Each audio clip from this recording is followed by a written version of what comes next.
L'endroit est gardé secret, nous sommes dans les réserves du musée d'Aubrey, quelque part dans un quartier nantais où 130 000 œuvres sont conservées, une collection fondée au XIXe siècle avec d'un côté le don de la Société archéologique de Nantes et de l'autre le legs de la famille d'Aubrey au département.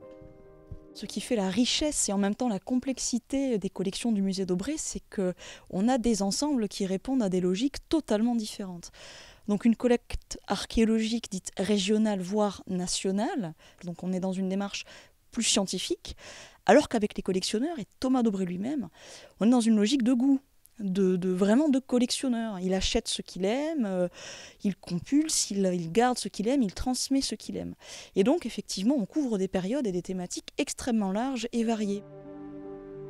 On va des premiers temps de l'humanité jusqu'au XIXe siècle. On a la croix de Mozac, donc une croix émaillée médiévale, et puis on arrive aux bijoux, par exemple, de la famille d'Aubrey.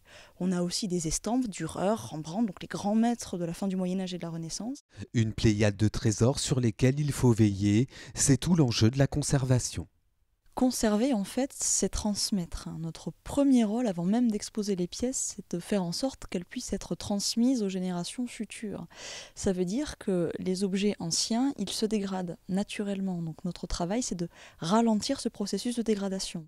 Et pour les aider dans cette mission, les conservateurs ne sont pas seuls. Le laboratoire Arcantique veille à la conservation et à la restauration du patrimoine. Créé en 1989 par le Conseil général, l'établissement est équipé à la pointe des nouvelles technologies. Grâce au numérique, une nouvelle approche des œuvres voit le jour. Dernier projet en date, la modélisation 3D d'une des pièces maîtresses de la collection, celle du chœur reliquaire d'Anne de Bretagne.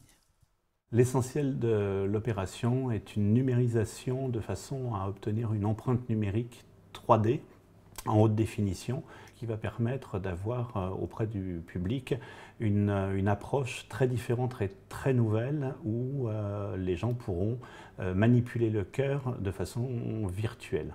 Alors non seulement il pourra vraiment zoomer en très haute définition sur des détails qui ne sont pas visibles, il faudrait pratiquement avoir une loupe pour voir ces détails-là, mais le gros avantage c'est qu'il pourra virtuellement ouvrir le cœur et voir l'intérieur avec les inscriptions qui y sont et toutes les traces d'usure et d'usage. Une collection riche et optimisée, c'est l'atout majeur de la collection d'Aubrey.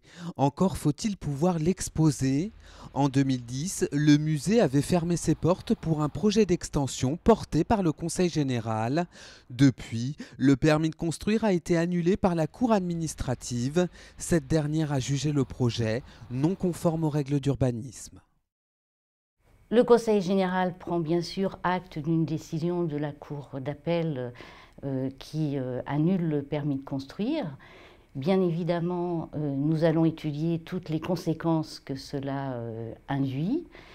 Et pour autant, nous continuons à développer notre projet autour de la valorisation des collections en faisant des opérations hors les murs, le musée hors les murs. Donc c'est à la fois proposer des expositions et travailler sur ces sites que sont le château de Châteaubriand, le site du château de Clisson, de la Garenne-les-Meaux et de d'Aubrey.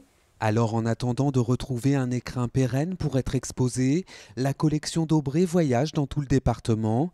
La prochaine exposition aura lieu à Châteaubriand. Elle aura pour thème le 500e anniversaire de la mort d'Anne de Bretagne.